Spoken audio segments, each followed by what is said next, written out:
Кога својата незаинтересираност и игнорирање на инвеститорите во Жабени ја оправдувате со потребата да се обрне внимание и на локациите на некогашниот стар индустријски дел на Битола, тогаш тоа веќе не е ни лицемерно, туку е безобразно.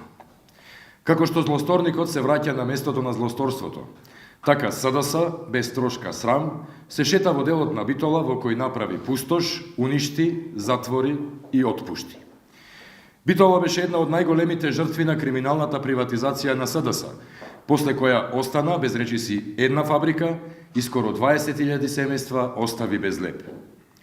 Денес СДС се дрзнува да ни кажува дека ќе обезбеди нови работни места со заживување на нивните мрачни споменици на транзицијата.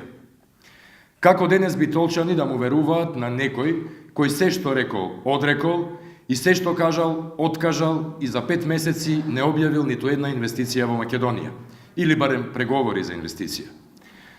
Во услови кога економските параметри покажуваат пат, назадување и рецесија, СДС очекува да му поверуваме дека има капацитет и искрени намери да ги заживее фабриките кои сам ги уништи.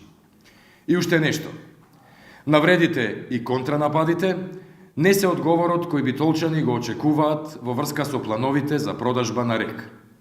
За битолчани да ви поверуваат, наместо да го терате шефот на дипломатијата Никола Димитров од немајкаде да доаѓа во Битола и да зборува за филтри на оджаци, донесете го Кочо Андјушев да одговори на прашањата за тендерите на неговата фирма во РЕК и плановите за продажба на Елен.